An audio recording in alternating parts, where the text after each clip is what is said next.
ഓണത്തിന് മുൻപ് പൊതുവിപണിയിൽ വെളിച്ചെണ്ണയുടെ വില വീണ്ടും കുറയ്ക്കാൻ ഭക്ഷ്യവകുപ്പ്. ഇതിനായി കേര അധികൃതരുമായി വീണ്ടും ചർച്ച നടത്തുമെന്ന് ഭക്ഷ്യമന്ത്രി ജി.ആർ. അനിൽ മാതൃഭൂമി ന്യൂസിനോട് പറഞ്ഞു. സപ്ലൈകോയിൽ വെളിച്ചെണ്ണയ്ക്ക് കിലോ 10 രൂപ കൂടി കുറച്ചു. ശബരി വെളിച്ചെണ്ണയ്ക്ക് വില 339 രൂപയായി. ഓണത്തിന് വെളിച്ചെണ്ണ വില പൊതുവിപണിയിൽ കിലോ 400 രൂപയിൽ താഴെ എത്തിക്കുകയാണ് ഭക്ഷ്യവകുപ്പിന്റെ ലക്ഷ്യം. ഇതിന്റെ ഭാഗമായാണ് സർക്കാരിന്റെ വെളിച്ചെണ്ണ ബ്രാൻഡായ കേരയുടെ വില കുറച്ച് സപ്ലൈകോയിലൂടെ ഇപ്പോൾ വിൽക്കുന്നത്. 529 രൂപ വിലയുള്ള 1 കിലോ കേര വെളിച്ചെണ്ണ സപ്ലൈകോ വിൽപ്പനശാലകളിലൂടെ 457 രൂപയ്ക്ക് നൽകിയിരുന്നു. ഓണത്തിന് മുൻപ് കേരയുടെ വില ഇനിയും കുറയ്ക്കാൻ ഭക്ഷ്യമന്ത്രി വീണ്ടും ഇടപെടുകയാണ്. ചർച്ചയിലേക്ക് കടക്കുകയാണ്. ഞാൻ വീണ്ടും സംസാരിക്കാൻ പോകുന്നുണ്ട്. 1-ാം തീയതി മുതലെങ്കിലും വീണ്ടും കുറയ്ക്കാവുന്ന ഒരു ചിന്തയെക്കുറിച്ച് ആലോചിക്കുന്നുണ്ട്.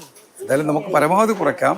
1 രൂപ കൊപ്രയുടെ അല്ലെങ്കിൽ മാർക്കറ്റിലെ വെണ്ണയുടെ വിലയിൽ കുറയ്ക്കാൻ കഴിയുന്ന സാഹചര്യം വന്നാൽ അപ്പോൾ എഫക്റ്റ് ആകുന്നതായിരുന്നു. കേര കിലോ 457 രൂപയിലും കുറഞ്ഞ വിലയ്ക്ക് സപ്ലൈകോയിലൂടെ ജനങ്ങൾക്ക് കിട്ടുന്ന സ്ഥിതി ഉണ്ടായാൽ പൊതുവിപണിയിൽ വെളിച്ചെണ്ണ വില ഇനിയും കുറയും. കച്ചവടക്കാർക്ക് കുറയ്ക്കേണ്ടി വരും എന്ന് പറയുന്നതാണ് ശരി. വിപണി ഇടപെടൽ എന്ന സപ്ലൈകോയുടെ ഉദ്ദേശ ലക്ഷ്യം ഫലം കാണും. അതിന്റെ ഭാഗമായി സപ്ലൈകോ സ്വന്തം വെളിച്ചെണ്ണ ബ്രാൻഡായ ശബരി വെളിച്ചെണ്ണയുടെ വില കുറച്ചു. ശബരി വെളിച്ചെണ്ണയുടെ സബ്സിഡി നിരക്ക് കിലോ 349 രൂപയായിരുന്നത് 10 രൂപ കുറച്ച് 339 രൂപയാക്കി. 349, 339 ഇന്ന് കുറച്ചു. അത് നമുക്ക് ഇന്ന് 349 39 അല്ലേ?